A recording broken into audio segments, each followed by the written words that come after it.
கிரக நிலைகளின் அடிப்படையில் தமிழக சட்டமன்ற தேர்தலில் வெற்றி வாய்ப்பு யாருக்கு என்பது குறித்து கோவையைச் சேர்ந்த பிரபல ஜோதிடர் செல்வவேலிடம் செய்தியாளர் சுரேஷ்குமார் நடத்திய கலந்துரையாடலை தற்போது பார்க்கலாம்.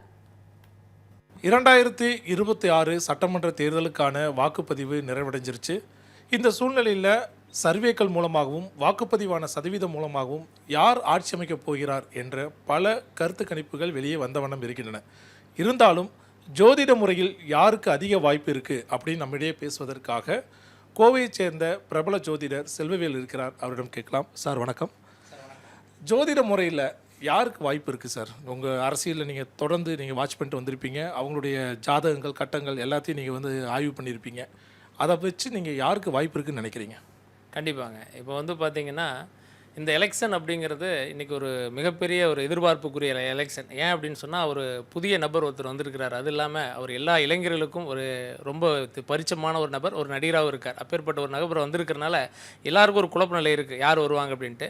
மெயினாக சொல்லணும் அப்படின்னா இதுக்கு கிரகங்கள் என்ன ஆளுமை பண்ணுது அப்படின்னு பார்த்தீங்கன்னா, இப்போ பார்த்தீங்கன்னா ஸ்டாலின் அவர்கள் ஐயா அவர்களுக்கு பார்த்தீங்கன்னா சிம்ம ராசிக்கு 8வது வீடு அப்படின்னு சொன்னால் பார்த்தீங்கன்னா மீனராசிக்கு அதிபதி யார் அப்படின்னா குரு பகவான். அவர் சிம்மத்துக்கு 10வது வீடாக இருக்கக்கூடிய புதன் வீட்டில் இப்போ இருக்கார்.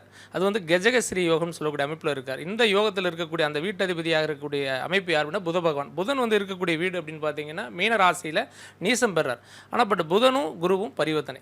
இப்பேற்பட்ட சூழல் இருக்கிறதுனால திடீர் மாற்றங்கள் ஏற்படக்கூடிய வாய்ப்புகள் உண்டு.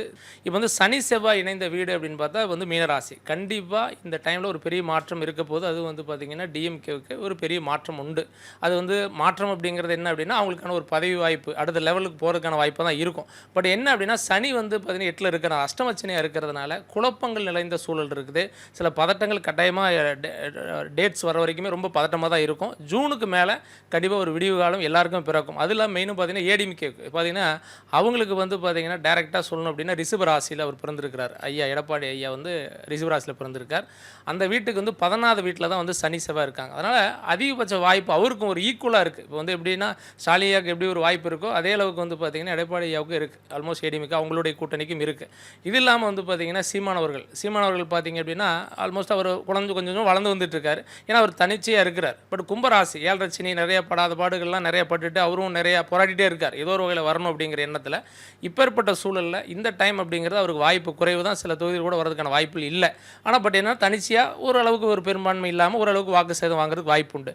இதில் பார்த்தீங்கன்னா விஜய் அவர்கள் அவர் பார்த்தீங்கன்னா டிவிகே அவரும் பார்த்தீங்கன்னா கூட்டணி யார் கூட சேர்ந்து இருந்தார் அப்படின்னா கண்டிப்பாக இந்த எலெக்ஷன் அவருக்கான எலெக்ஷனாக இருந்திருக்கும். ஆனால் அவர் அவருமே தனிப்பட்ட முறையில் கிட்டத்தட்ட எல்லா தொழிலும் தனியாக நிற்கிறாங்க. ரொம்ப வாய்ப்பில் வாங்குறதுக்கான வாய்ப்புனா ஓட்டு சதவீதம் ஓரளவுக்கு அவருக்கான விளைங்கிறதுக்கு வாய்ப்புகள் இருக்குது. ஏன் அப்படின்னா கடகராசிக்கு இந்த காலகட்டம் ரொம்ப நல்லா இருக்குது. இதுவும் இல்லாமல் அவருக்கு எதிர்காலம் அப்படிங்கிறது ரொம்ப சூப்பராக இருக்குது. இந்த டைம் பீரியட் அப்படிங்கிறது ரொம்பவே நல்லா இருக்குது. ஓரளவுக்கு குறிப்பிட்ட இடங்களில் குறிப்பிட்ட தொகுதிகள் குறைந்தது ஒரு 8லேருந்து 10 தொகுதி வர்றதுக்கான வாய்ப்புகள் அப்படிங்கிறது டிவிகேக்கு உண்டு. அப்போ நீங்கள் இதிலே புரிஞ்சுக்கலாம். மீதி இருக்கக்கூடிய 2 கட்சிகளுக்கான வாய்ப்பு தான் இப்போ அதிகமாக இருக்க போகுது. ஒன்று பார்த்தீங்கன்னா டிஎம்கே, இன்னொன்று ஏடிஎம்கே. அப்போ இந்த சூழலில் இந்த எலெக்ஷன் அப்படிங்கிறது இருக்க போகுதுங்க. இந்த கடகராசிக்கு பார்த்தீங்கன்னா திருச்செந்தூருக்கு ஒரு கனெக்ட் உண்டு. இன்றைக்கி எல்லாருமே கடகராசி பற்றி பேச ஆரம்பித்தது. அஸ்ட்ராலஜராக பார்த்தீங்கன்னா இந்த எலெக்ஷன் இல்லை, பர்டிகுலராகவே குரு பயிற்சி வரப்போகுது, பல மாற்றங்கள் எல்லாருடைய வாழ்க்கையில் வரப்போகுது அப்படிங்கிறத தனியாகவே நம்ம மென்ஷன் பண்ணிகிட்ருக்கோம். அப்போ இந்த டைமில் இந்த கடகராசிக்கு இப்போ திருச்செந்தூர் போகிறதுனால ஒரு பாசிட்டிவ் கட்டாயம் உண்டு. ஏன்னா அதை சொல்லாங்களே, நம்ம ஒரு எதிர்பார்ப்பு வச்சுருப்போம், நம்ம இத்தனை தொகுதி ஜெயிக்கணும் அல்லது நம்ம தான் ஜெயிச்சு வரணும் அப்படின்னு எல்லாருக்கும் ஒரு எண்ணம் இருக்கும். அப்போ அதில் ஏதாவது மிஸ் ஆகிடக்கூடாது. ஒரு குறிப்பிட்ட வாக்கு சதவீதம் அப்படிங்கிறது கம்மியாச்சு அப்படின்னா அது ஒரு வகையில் மன அழுத்தத்தை கொடுக்கும். அப்போ ஒரு பெரும்பான்மையாக நம்ம எதிர்பார்த்தோட ஒரு வாக்குகள் வாங்கும்போது அதே ஒரு பெரிய வெற்றி தான். அப்போ டிவிகேவுக்கு பார்த்திங்கன்னா இந்த முறை அவரே இதே கிட்டத்தட்ட ஒரு 3 வருஷம் 4 வருஷத்துக்கு முன்னாடி இந்த கட்சி ஆரம்பித்து இன்றைக்கி இந்த டைமில் இருந்திருந்தாருன்னா கட்டாயமாக அவருக்கு இந்த எலெக்ஷன் அவருக்கு மிகப்பெரிய வாய்ப்பை கொடுத்துருக்கும். அவர் வந்த டைம் அப்படிங்கிறது கரெக்டான டைமில் வரல, அதுதான் மிகப்பெரிய உண்மை. ஏன்னா கடகத்துக்கு அஷ்டமச்சனி நடந்துட்டு இருந்தது. அஷ்டமச்சனி முடிஞ்சதுக்கு பிறகு தான் அவர் எலெக்ஷனுக்குள்ளே வந்திருக்காரு. ஆல்மோஸ்ட் மார்ச் 2025 திருக்கணி பிறகு ஆல்மோஸ்ட் மாறிச்சுங்க. மாறின பிறகு தான் அந்த எண்ணங்களே வந்திருக்கும். அந்த வந்ததுக்கப்புறம் வந்துட்டு ஆல்மோஸ்ட் அவர் ரொம்ப வருஷமாகவே எண்ணங்கள் இருந்தது. பட் அவருக்கு அஸ்ட்ராலஜிட்ட கன்சல்ட் பண்ணியிருக்கலாம், எனக்கு தெரிஞ்சு பார்த்துருக்கலாம், சொல்லியிருந்திருக்கலாம், அவர் ஜோதியத்தை நம்பக்கூடிய நபராக இருந்திருக்கலாம். ஏன் அப்படின்னா அதனால தான் கோயில்களுக்கு எல்லாத்தையும் போயிட்டுருக்காரு. ஏன்னா யாருமே சாமி கிடையாது. ஆனால் அந்த கிரகங்களுடைய ஆளுமை அந்த மாதிரி வழி நடத்தும். இப்போ எல்லா கோயிலுக்குமே அவர் போகிறார். அவர் வந்து பெரியாரையும் பார்த்துட்டு வந்தார். ஆல்மோஸ்ட் அவருடைய கட்சிக்கு சின்ன பேக்ரவுண்டில் பார்த்தீங்கன்னா பெரியாருடைய இது இருக்கும். இன்றைக்கி எல்லா கோயிலுக்கும் போகிறார். பார்த்தீங்கன்னா இந்து கோயிலுக்கு போகிறாரு, கிறிஸ்டின் கோயிலுக்கு போகிறாரு. எல்லா மதமும் வந்து எல்லாமே சம்மதம் அப்படிங்கிற அளவுக்கு தான் இருக்கார். அப்போ இந்த திருச்செந்தூருக்கான போனதுக்கான காரணம் அதுதான். அதே மாதிரி நீங்கள் சொல்ல துர்கா ஸ்டாலின் இன்றைக்கி வந்து அவங்க வீட்டில் அந்த தெய்வ வழிபாடு, ஏன்னா மனைவியுடைய ஜாதகம் நல்லா இருந்ததுன்னு வச்சிங்களேன், ஒருத்தருடைய வாழ்க்கை வந்து பலம் பெறும்பாங்க. அரசியலில் மக்கள் தலையிட்டு வாக்குப்பதிவு செய்தாலும் ஜோதிட ரீதியாக அவர்களுக்கு எந்த மாதிரியான பலன்கள் இருக்கிறது என்பது குறித்து நம்மிடையே ஜோதிடர் விரிவாக தெரிவித்திருக்கிறார். தமிழ் ஜனம் செய்திக்காக கோவையிலிருந்து ஒளிப்பதிவாளர் நீலமேகத்துடன் சுரேஷ்குமார்.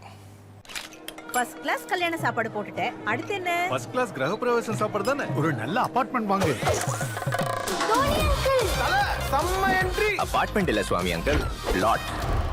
எங்க சிட்டிக்கு மிக மிக அருகில்னு சொல்லிட்டு ஊருக்கு அவுட்டர் இல்லையா? சிட்டிக்கு உள்ளேயே. ஓ, ஆனா pricing Lowest price, complete transparency. India's first plot developer with zero cash policy. அப்போ இன்வெஸ்ட் பண்ணலாமா? 13 plus years of trusted partnership and நல்ல appreciation. இதெல்லாம் யார் தராங்க? Good question. வேற யாரு?